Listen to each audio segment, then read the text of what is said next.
Let's continue in our review of these fundamentals for the Sunni intellectual.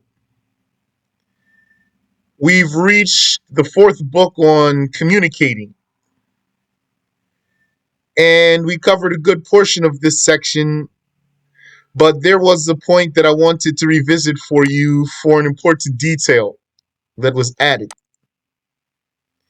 We talked about the importance of asking questions well and answering questions well. And we talked about having an idea of what your answer should look like. You would ask a question, and the answer to your question would be yes or no. Or the answer to your question could be this or that. Uh, and you should be anticipating that, Yani, from your own question. If you're the asker, you should know that the answer to my question is yes or no. Or the answer to my question is this or that. Or an elaboration. The answer to my question is for the answerer to explain for me, to clarify.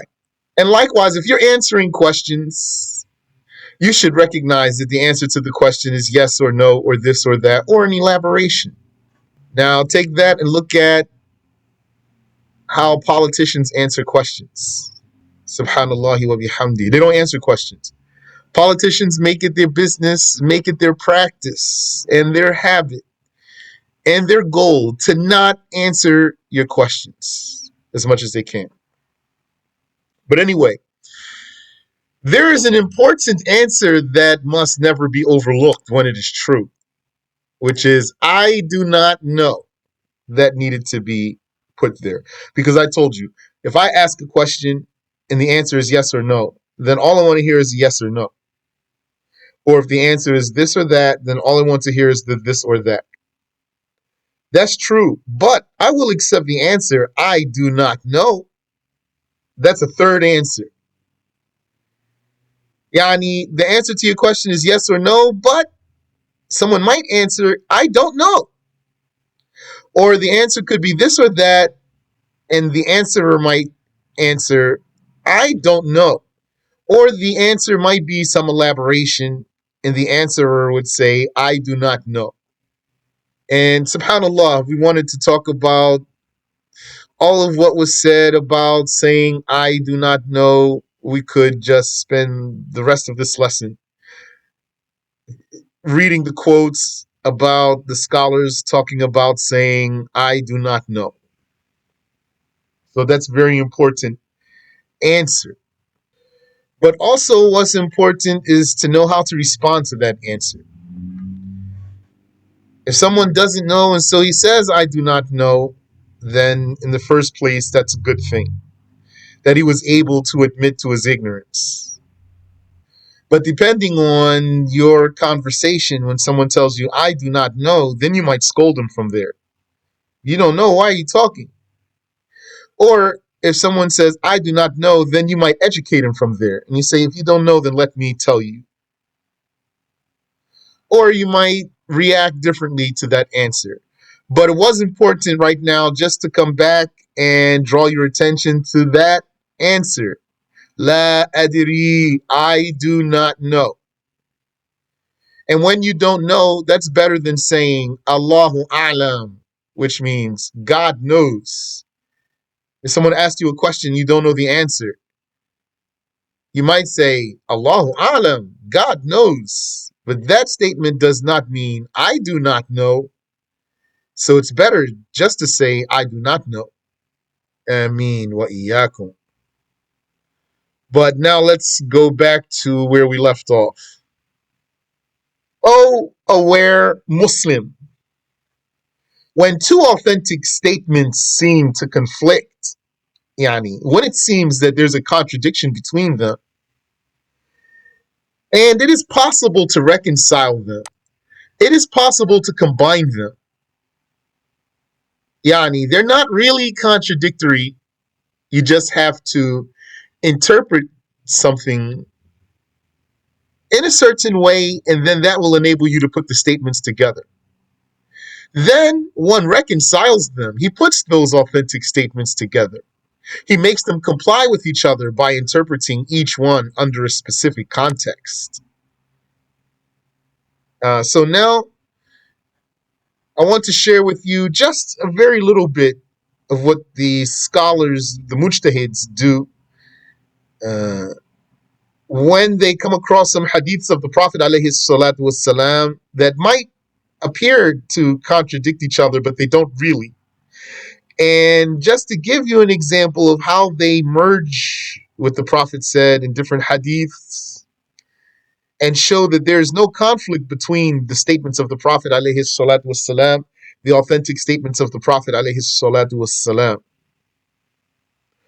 And I want to share that with you, not so that you attempt to start interpreting the hadiths of the Prophet sallallahu alaihi wasallam, but rather so that you can start interpreting just statements that you encounter. When someone says something to you, or when two statements about the same issue come to you, and something about them doesn't fit, is this truly a contradiction? Or you just need to shift something like a Rubik's Cube. You just need to turn something, shift something. You just need to adjust something, meaning, and explain it in a particular way. And then everything fits together fine, and there's no conflict. So an example is the hadith of Muslim that the Prophet sallallahu alaihi wasallam said, "Ala ukhbirukum bi khayri shuhud."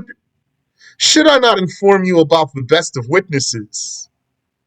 الذي يأتي بشهادته قبل أن يسألها. He is the one who comes with his testimony before he is asked for it. So in this hadith, this witness is praiseworthy. Yani, someone knows that uh, you have an issue, so he goes to the court to be a witness for you, and you never asked for it. The Prophet praised this one. However, it came in the hadith of the two books of Sahih, the two authentic books. خَيْرُكُمْ قَرْنِي. The best of you is my century. ثُمَّ الَّذِينَ يَلُونَهُمْ. Then those who come after them. ثُمَّ الَّذِينَ يَلُونَهُمْ. Then those who come after them. ثُمَّ يَكُونُ بَعْدَهُمْ قَوْمٌ يَشْهَدُونَ قَبْلَ أَن يُسْتَشْهَدُوا. Then after them shall be a people who testify before being subpoenaed. Yani after those meritorious times come people uh, who are not meritorious, actually. And one of their qualities is that they appear to testify without being subpoenaed. That means without being asked to testify. Up here up top, he is the one who comes with his testimony before being subpoenaed or without being subpoenaed. قبل أن يسألها, without being subpoenaed. But down here, this dispraised one, those dispraised ones are those who testified before being subpoenaed. By the context of this hadith in its entirety, those witnesses are dispraised in this second hadith. So, is it praiseworthy to testify without being subpoenaed, or is blameworthy to testify without being subpoenaed? If you're a hadith denier and you knew about these two hadiths, then you'd use that to say there's contradictions in the hadiths. You would look for some Muslims who don't have knowledge, so you could prey upon them and throw doubts into their hearts. So how are these merged? Because for sure, the Prophet ﷺ never contradicts himself. The first is under the context of someone having an unknown witness. And the second is under the context of someone who knows about the witness but does not summon him.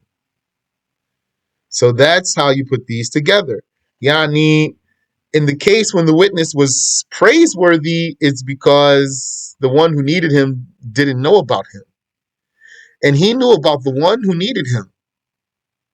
So he went to the court to testify on behalf of that person who needed his testimony and didn't know he had it, then he's praised. He's praiseworthy. And the second one is under the context of someone who knows he has the witness and does not request his appearance.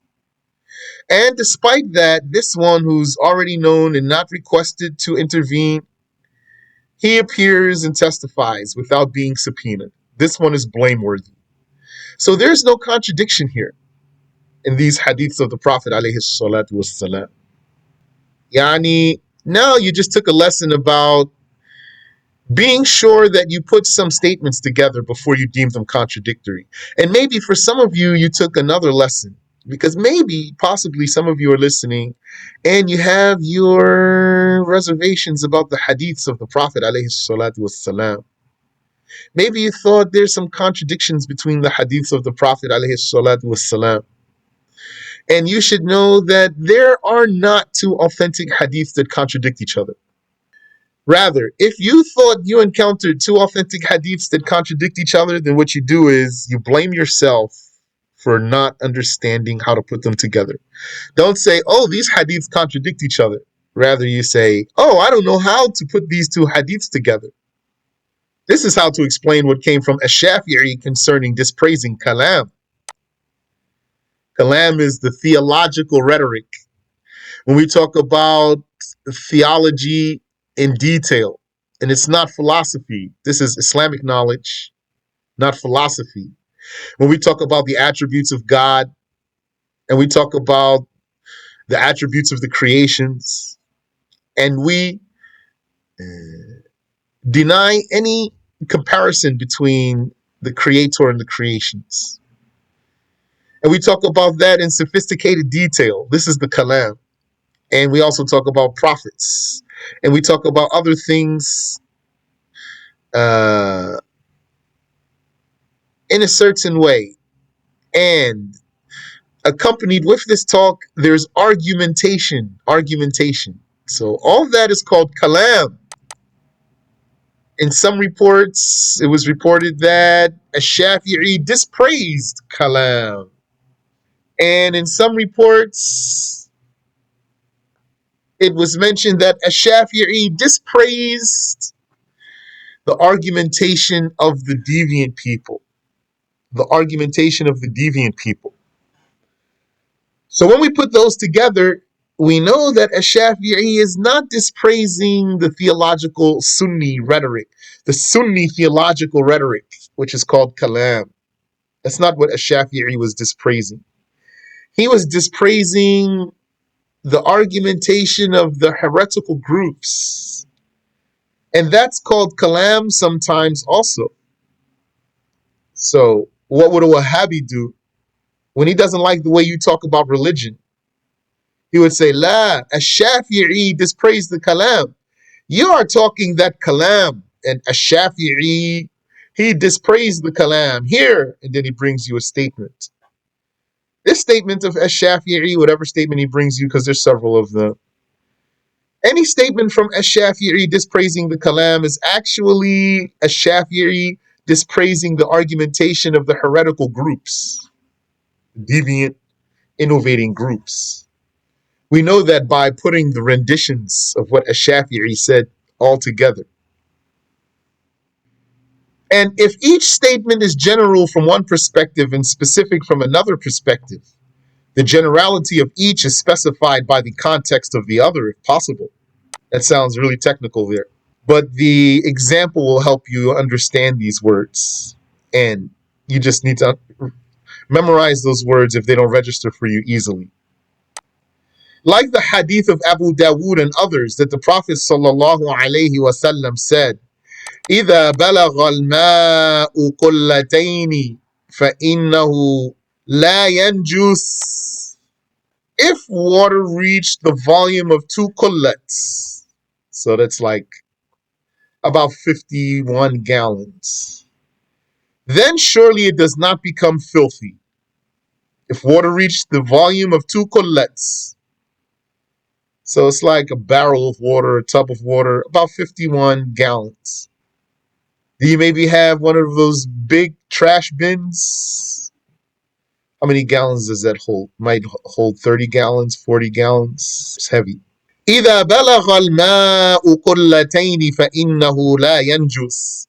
If water reached the volume of 2 qullets, that's about 51 gallons, a little bit more, then surely it does not become filthy. So that's a hadith. You have all that water. Some filth fell in there. Someone spit some bloody spit in there, or some other filth got in there somehow. This water does not become filthy, according to the words of this hadith. While the hadith of Ibn Majah and others says, الماء لا ينجسه شيء إلا ما غلب على ريحه إلا ما غلب على ريحه وطعمه ولونه. Nothing makes water filthy but what overcomes its smell, taste, or color. So there's no contradiction between these two hadiths. But if you're not accustomed, you might think there's a contradiction in here.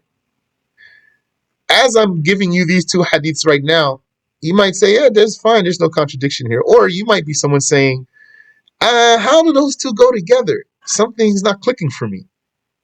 The Prophet ﷺ said here, Al-ma'u la yunajjisuhu shay. Nothing makes water filthy. إلا ما غلب على ريحه وطعمه ولونه. Except something, some filth that overcomes its smell, taste, or color. The first one is specific to 2 qullets or more. So the first hadith, it has a context, yani a qualification. 2 qullets, not any amount. There's a certain amount. Once the water reaches that amount, then it will not become filthy. So this first hadith is not open. There's something in it that closes it, that restricts it. So it has its own context. And the second hadith is specific to what has changed. It's specific to what has changed. Nothing makes the water filthy but what overcomes its smell, taste, or color. So this hadith is talking about changed water becoming filthy. The first hadith, it mentions that the water won't become filthy. It doesn't mention if it changes or not. But it does mention if it's 2 qullets or not. The second hadith doesn't mention that it's 2 qullets or not, but it does mention if it changes or not. So these two hadiths are like two puzzle pieces that go together. That's why you need to study religion under a teacher. You can't just read on your own. You won't be able to put these together without learning. The Prophet himself had a teacher, alayhi salatu wassalam. So the first hadith is specific to 2 qullets or more. Once the water reaches that volume, it won't get filthy. But that hadith, it's inclusive of what changed and what has not changed.